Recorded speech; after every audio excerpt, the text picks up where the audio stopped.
This week, we're talking about the concept of good fit.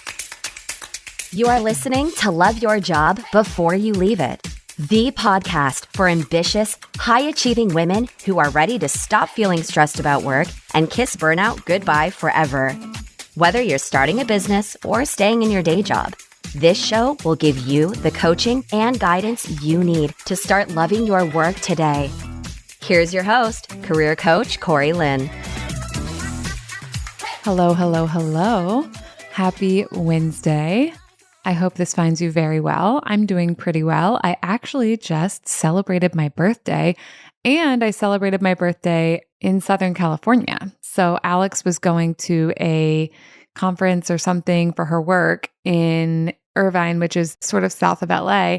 And she invited me to go with her. And I actually don't really like traveling for my birthday, but I also didn't really want to be home alone without my significant other. So I decided to go, and I actually had a really fun time. It turns out I have several clients in Southern California. And so I was able to have dinner and lunch with some of them. It was so fun to meet some of them in person.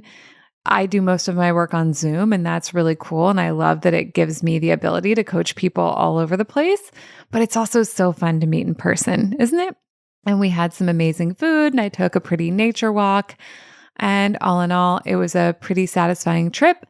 And also, I'm so happy to be home. I'm kind of a home person. And so I often don't want to go places, but when I do go places, then when I come home, I'm so much more grateful.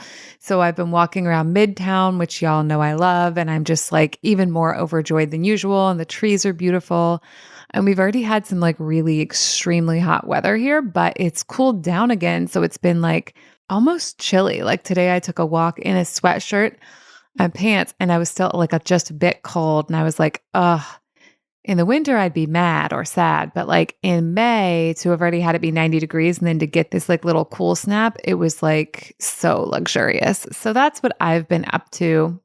So another thing I've been up to is reading this book called The How of Happiness by Dr. Sonia Lyubomirsky.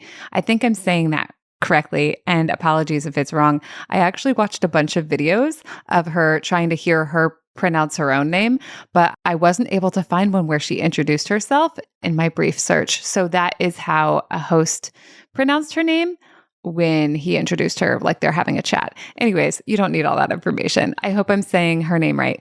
But I'm reading this book, and it's really interesting. It's really fascinating.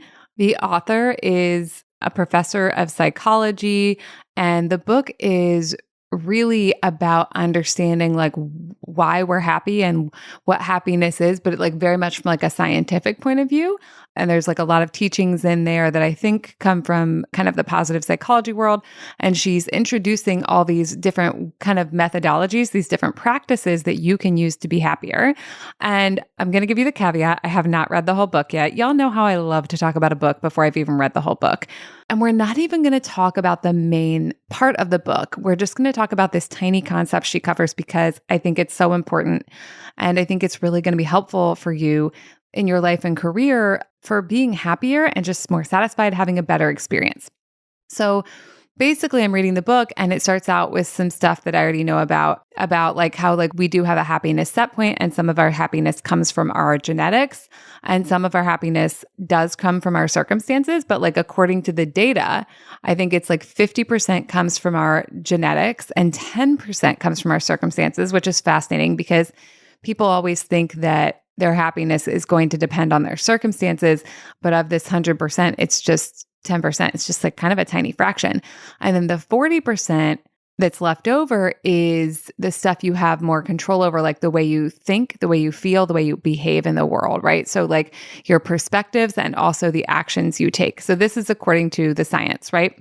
And so she's like talking about this and about how like all the things that people think will make you happy, like wealth and beauty. And there's a third one. She debunks wealth, beauty, and whatever the third thing is. Like everyone thinks they're going to make you happier, but they actually don't according to the science, right?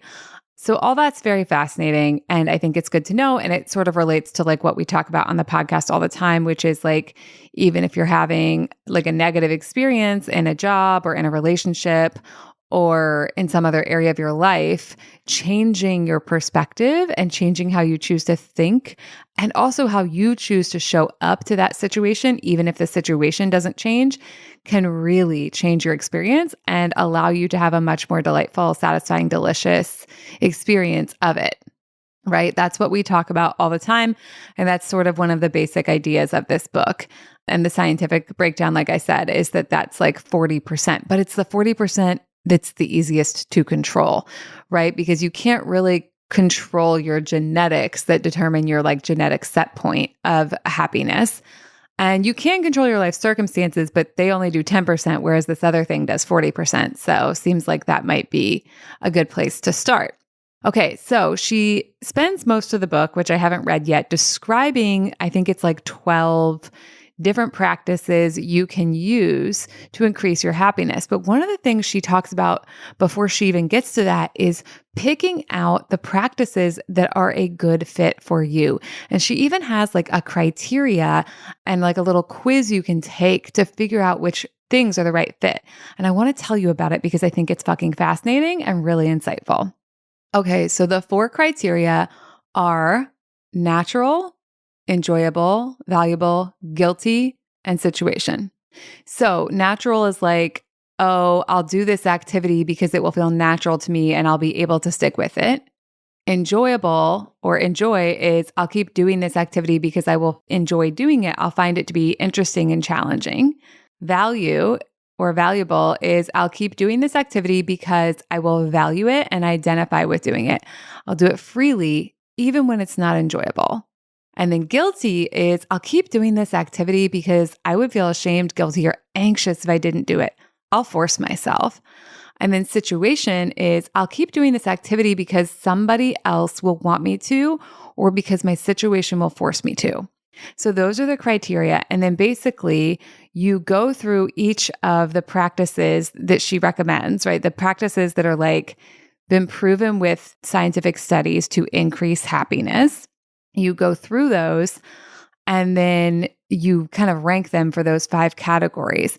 And I think what's really interesting, and I'm going to like give you a little bit of a spoiler here, is when you rank them, you give yourself positive points for natural, enjoyable, and valuable, right? So one of the activities that is in the book is like practicing gratitude, right? This is a pretty common one.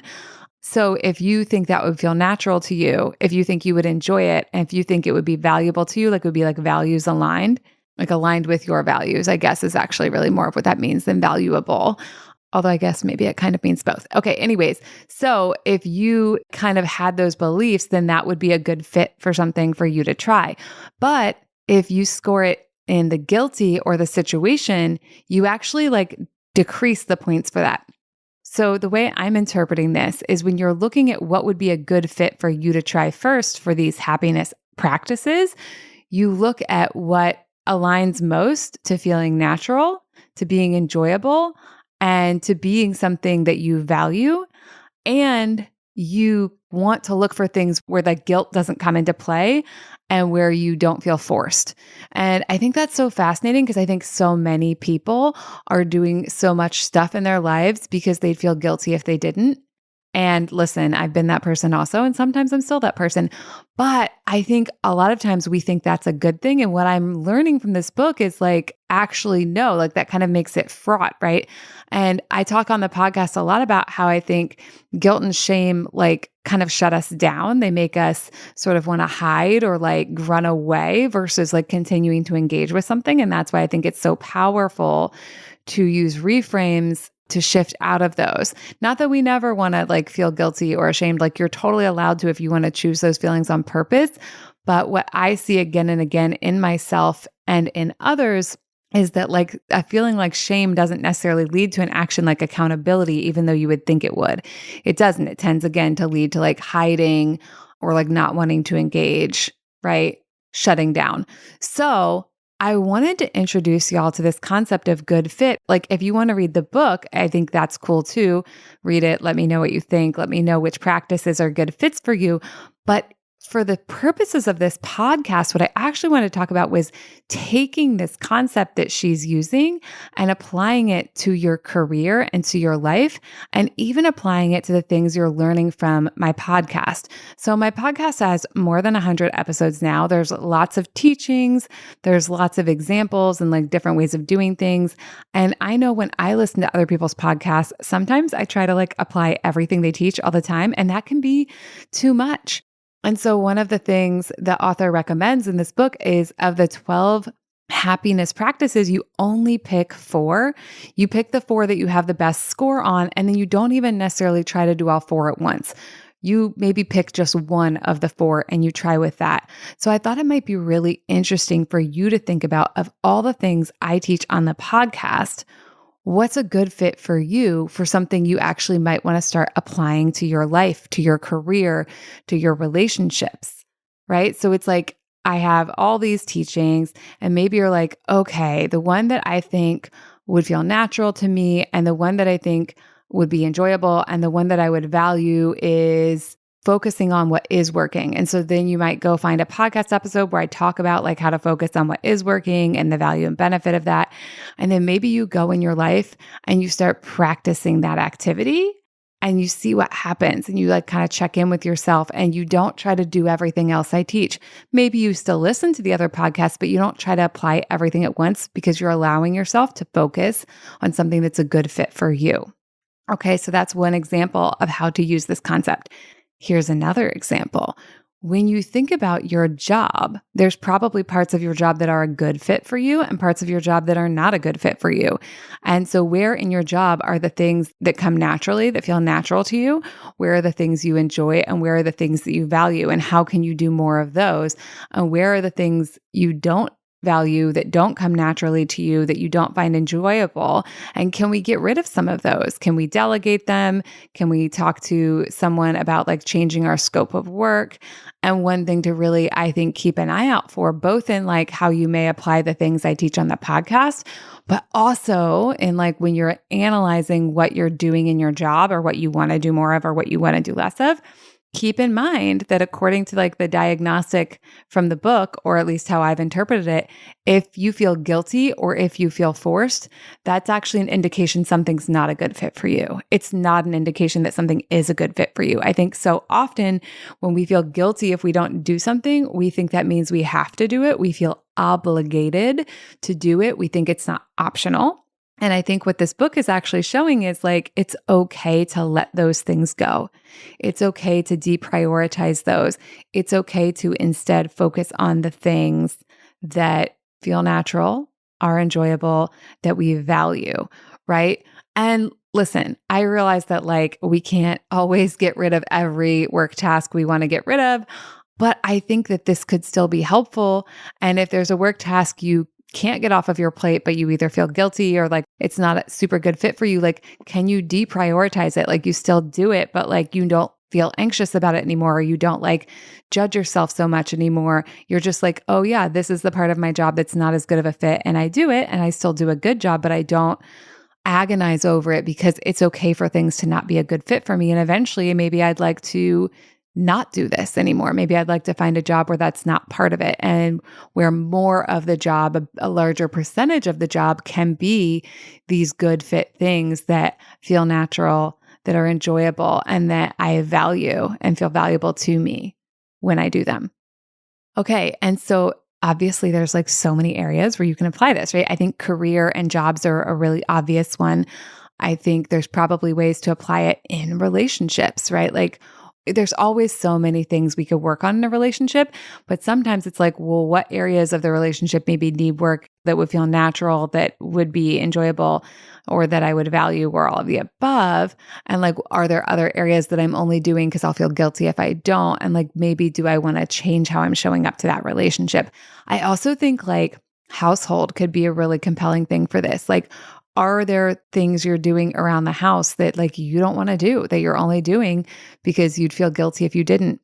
Is there a way to move those off your plate somehow without guilt tripping yourself for moving those off your plate? Like, could the framework of good fit give you permission to let some things go. And I don't mean just like not do them and let them be undone, but like maybe you renegotiate with your partner or with your roommate about like who does which chores, or like maybe you hire someone to clean your house because like your whole life you thought like, oh, I have to clean my own house, and you'd feel so guilty if you didn't. But if it's not a good fit for you, maybe you give yourself permission to make a different choice. Maybe you give yourself permission to have more of your life be full of good fit activities and have less of your life be full of activities that aren't such a good fit for you.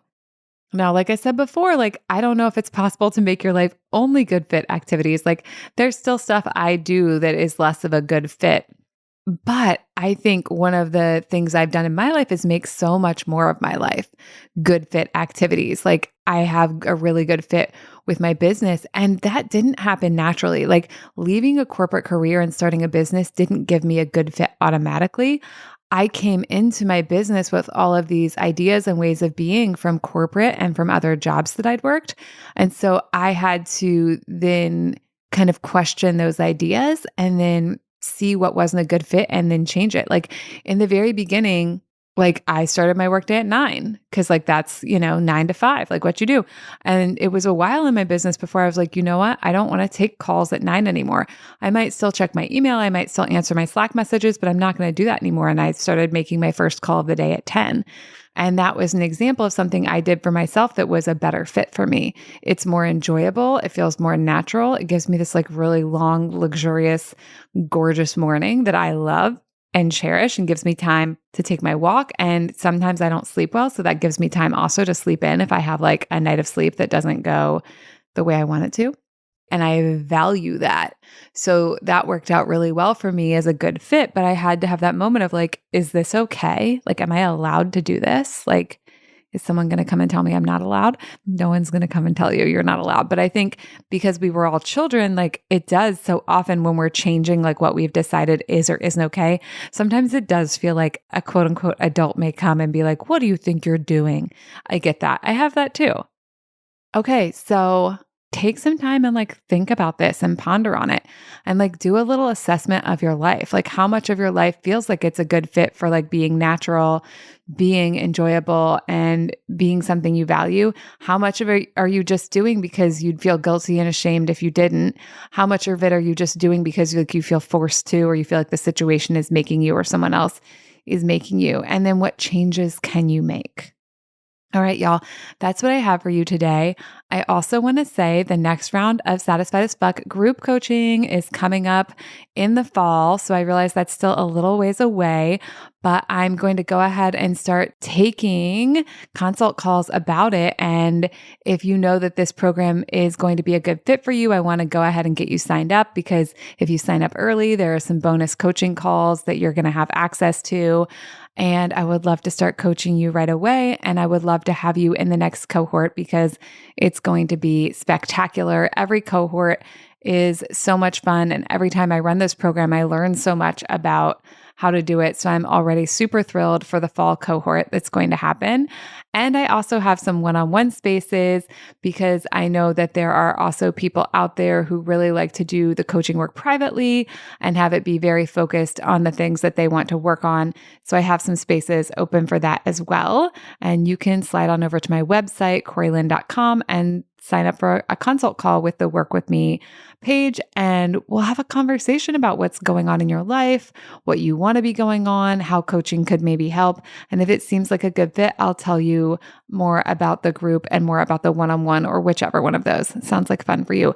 And then, of course, I also have my brand new offering, Unhinged as Fuck, which is a year of coaching and mentorship with me, plus some one-on-one deep dive days that we can do in person or virtually. And you can also sign up for this consult at the same link if you're interested in that. All right, that's what I have for y'all. Have a lovely week, and I will talk to you next time. Bye. Thank you for listening to Love Your Job Before You Leave It. We'll have another episode for you next week. And in the meantime, if you're feeling super fired up, head on over to CoreyLynn.com for more guidance and resources.